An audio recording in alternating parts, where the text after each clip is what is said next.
PM Modi का 3 दिवसीय गुजरात यात्रा पर आज दूसरा दिन है। पीएम मोदी ने आज भरूच जिले के आमोद में 8,000 करोड़ रुपए से अधिक की विभिन्न परियोजनाओं को राष्ट्र को समर्पित किया। उन्होंने इसके तहत देश के पहले बल्क ड्रग पार्क की आधारशिला रखी।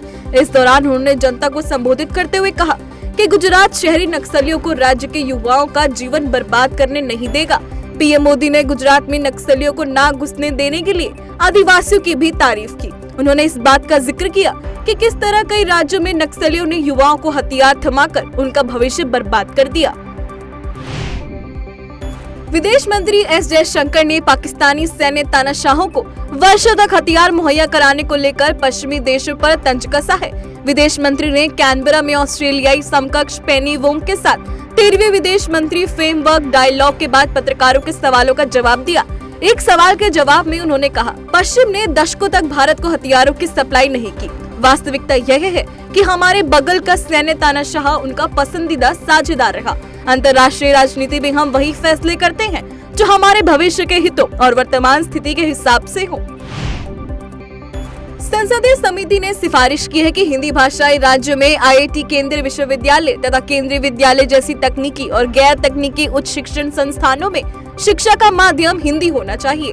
देश के अन्य हिस्सों में स्थानीय भाषाओं को शिक्षा का माध्यम बनाया जाना चाहिए। वहीं पिछले महीने राष्ट्रपति द्रौपदी मुर्मू को पेश अपनी 11वीं रिपोर्ट में राज्यसभा पर संसदीय समिति ने सिफारिश की थी कि सभी राज्यों में स्थानीय भाषाओं को अंग्रेजी पर वरीयता दी जानी चाहिए। आम आदमी पार्टी के गुजरात प्रदेश अध्यक्ष गोपाल इटालिया की ओर से प्रधानमंत्री नरेंद्र मोदी को लेकर अभद्र भाषा और अपशब्दों का इस्तेमाल करने पर पलटवार करते हुए बीजेपी ने कहा कि ओबीसी प्रधानमंत्री के लिए अपशब्दों का इस्तेमाल कर आप नेता और अरविंद केजरीवाल ने गुजरात, हिंदुस्तान और भारत की लोकतांत्रिक प्रक्रिया का अपमान किया है और देश की जनता इसका जवाब देगी। उन्होंने कहा कि इससे स्पष्ट हो जाता है कि आम आदमी पार्टी किस प्रकार की पार्टी है और किस प्रकार की इनकी मंशा है। महाराष्ट्र के बहुचर्चित पात्रा चौल घोटाले में करीब 2 माह से जेल में बंद शिवसेना सांसद संजय राउत की जमानत पर सोमवार को भी कोई फैसला नहीं हो सका।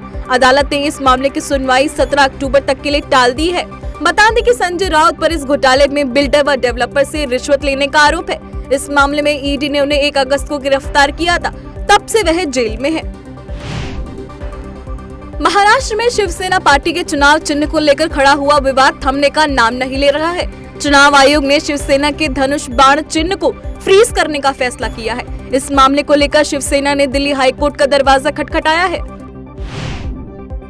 आईसीसी ने सितंबर महीने के लिए player of the month award की घोषणा कर दी है। भारतीय महिला क्रिकेट टीम की कप्तान हरमनप्रीत कौर को महिलाओं में यह सम्मान दिया गया है।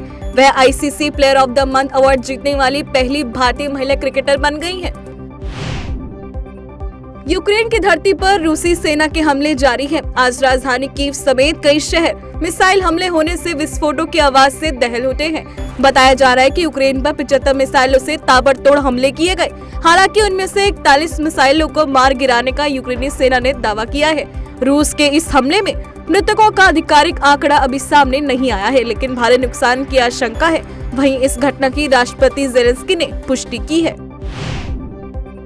फेडरल रिजर्व के पूर्व प्रमुख बेन बर्नार्के को डगलस डायमंड और फिलिप डायबविक ने संयुक्त रूप से अर्थशास्त्र का नोबेल पुरस्कार मिला है। Royal Swedish academy of sciences ने सोमवार को इसकी घोषणा की।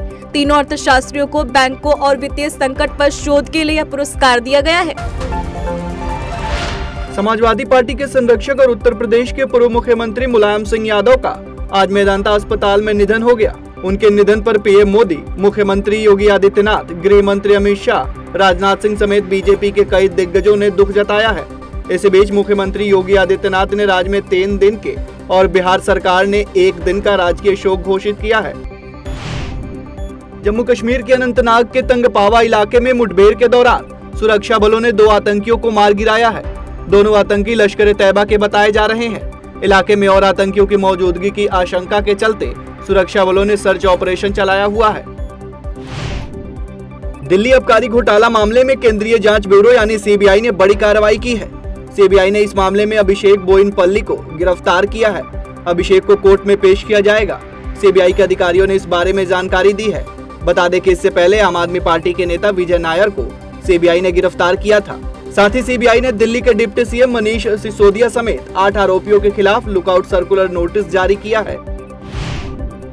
कोलकाता के मोमीनपुर इलाके में बीती रात हिंसा हुई। जानकारी के अनुसार इकबालपुर मोमीनपुर इलाके में बड़े स्तर पर हंगामा हुआ है। यहाँ पथराव और बम फेंकने की घटनाएं भी हुई हैं। घटना के बाद दो समुदाय के बीच तनाव पैदा हो गया। बीजेपी के प्रदेश अध्यक्ष डॉक्टर सुकांत मजूमदार ने कहा कि मोमीनपुर में शांतिपूर्वक अपना त्योहार मनाते हुए हिंदुओं के खिलाफ हिंसा हुई है। इस दौरान हिंदुओं के वाहन और दुकानों में तोड़फोड़ की गई। उन्होंने कहा कि हमेशा की तरह सीएम हिंसा करने वालों के खिलाफ कोई कार्रवाई नहीं कर रही है, उन्हें खुली छूट दे रही है। बीजेपी नेता शिवेंद्र अधिकारी ने घटना को लेकर राज्यपाल को पत्र लिखा है और तत्काल कार्रवाई की मांग की। कोरोना के बाद भारत में आर्थिक गतिविधियों की रफ्तार पकड़ने के कारण कर संग्रह में तेजी से वृद्धि हो रही है। केंद्रीय प्रत्यक्ष कर बोर्ड यानी सीबीडीटी ने बताया कि इस वित्त वर्ष की शुरुआत से अब तक सकल कर संग्रह में 23.8% की बढ़ोतरी हुई है। कर संग्रह में वृद्धि होना भारतीय अर्थव्यवस्था में मजबूती को दिखाता है।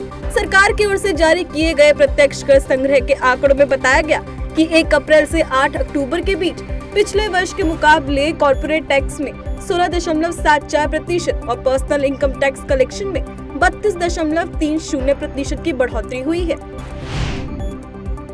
मूल्य और बैंक की ब्याज दरों में बढ़ोतरी के बावजूद देश के प्रमुख शहरों में प्रॉपर्टी की मांग बरकरार है। रियल एस्टेट विशेषज्ञों का मानना है कि फिर से ब्याज दरों में बढ़ोतरी होने पर प्रॉपर्टी की मांग प्रभावित हो सकती है। महंगाई रोकने के लिए आरबीआई लगातार बैंक दरों में बढ़ोतरी कर रहा है और यह दिसंबर में फिर से इसमें बढ़ोतरी की संभावनाएं जता। .com की रिपोर्ट के अनुसार कैलेंडर ईयर 2022 की तिमाही में देश के 8 प्रमुख शहरों की प्रॉपर्टी के मूल्य में पिछले साल की समान अवधि के मुकाबले 3 से 9% की बढ़ोतरी दर्ज की गई है। भारतीय टीम ने दक्षिण अफ्रीका को रांची में हुए एक दूसरे मुकाबले में 7 विकेट से हरा दिया।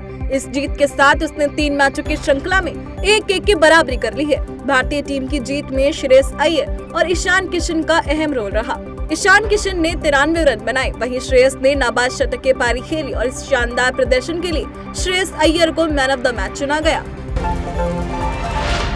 साउथ सिनेमा का सबसे पॉपुलर अवार्ड शो 67वां Parle Filmfare award south 9 अक्टूबर को बेंगलुरु में हुआ, जिसमें तेलुगु, तमिल, कन्नड़ और मलयालम फिल्म उद्योगों के बेहतरीन कलाकारों को साल 2020 और 2021 के बीच उन्हें आउटस्टैंडिंग परफॉर्मेंस के लिए सम्मानित किया गया। इस अवार्ड शो में बेस्ट एक्टर का अवार्ड पुष्पा द राइस के लिए अल्लू अर्जुन के नाम हुआ, तो वहीं पूजा हेगड़े को फिल्म मोस्ट एलिजिबल बैचलर के लिए बेस्ट एक्ट्रेस के फिल्म फेयर अवार्ड से नवाजा गया।